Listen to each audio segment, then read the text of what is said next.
Have you ever wondered about the strange and fascinating stories in world mythology? Let's dive into the universe of Norse mythology with the tale of the colossal tree Yggdrasil. In a cosmos full of extraordinary tales, one stands out for its sheer scale and symbolism: the Yggdrasil. A towering sacred ash tree, Yggdrasil is more than just a plant. It's a bridge that links all of reality.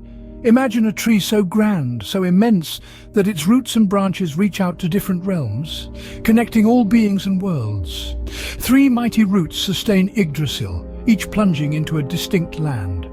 One finds nourishment in Asgard, the celestial realm of the gods. Another burrows deep into Jotunheim, the frosty stronghold of the giants. The last delves into Niflheim, a chilling land of ice and mist. Now picture a tree teeming with life, a microcosm of the universe. Its boughs provide shelter to an array of creatures.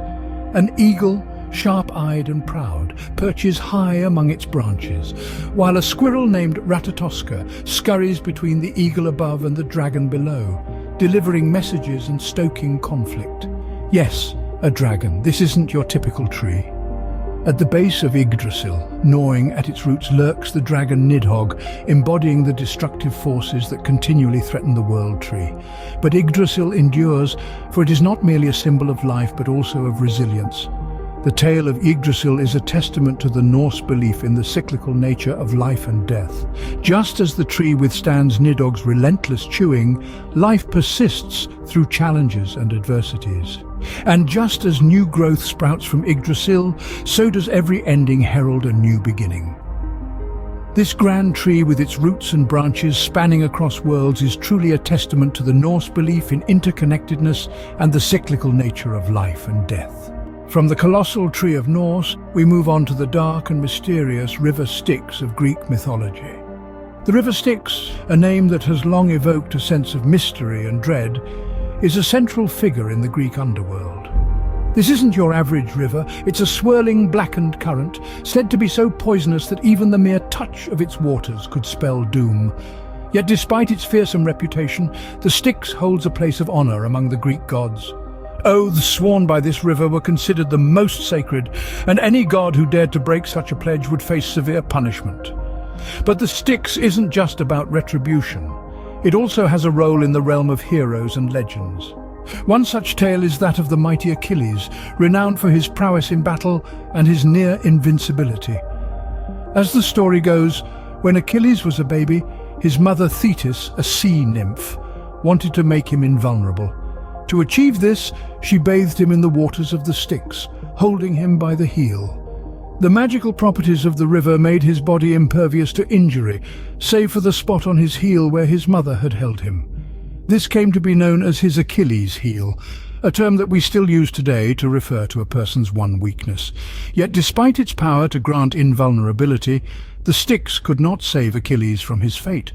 During the Trojan War, he was struck in his vulnerable heel by an arrow, leading to his untimely death. The Styx, in its dark glory, was a witness to the rise and fall of one of Greece's greatest heroes.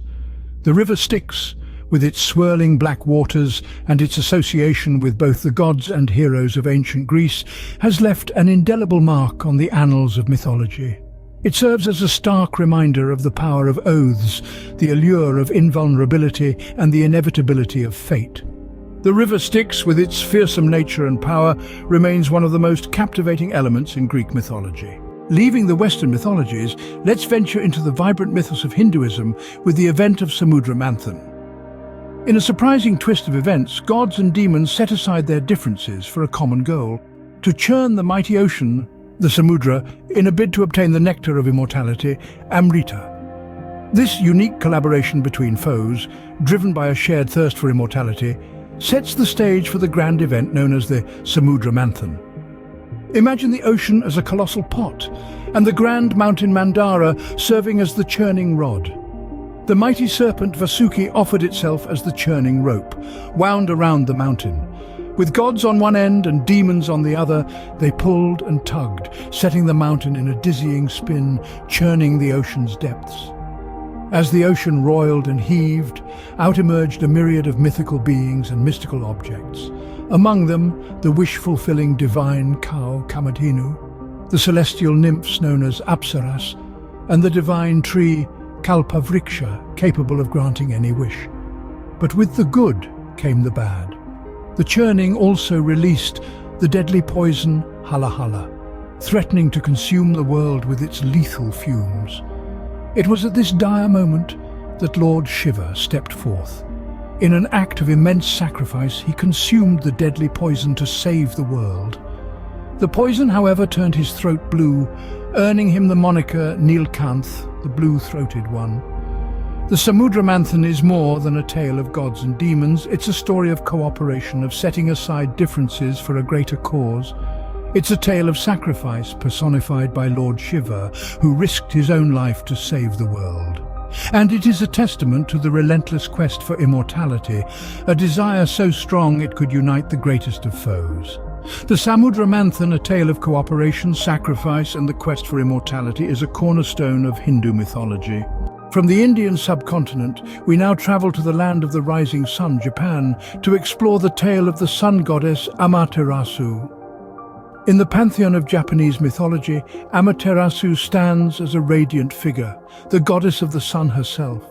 However, there was a time when her light did not grace the world, when she hid herself away in a cave, plunging the earth into darkness. But what could cause such a luminous deity to retreat into the shadows? The answer lies in the antics of her boisterous brother, Susanoo, the god of storms and seas. In a fit of mischievous rage, Susanoo wreaked havoc in Amaterasu's heavenly rice fields and even threw a flayed horse into her weaving hall. This series of pranks was too much for our sun goddess, who, feeling disrespected and upset, decided to withdraw from the world and took refuge in a cave known as Amano Iwato. With her retreat, darkness blanketed the world and chaos began to reign. The gods, realizing the grave consequences of Susanoo's prank, knew they had to coax Amaterasu out of hiding. They needed a plan, something to pique her curiosity and draw her back into the world she had shunned. Their plan was as clever as it was bizarre. The gods gathered in front of the cave, creating a cacophony of laughter and merriment. They hung a mirror on a nearby tree and placed a beautiful necklace of jewels in front of the cave. The goddess Amino Uzume, known for her wit and humor, began to perform an uproarious dance, causing the assembled gods to burst into fits of laughter.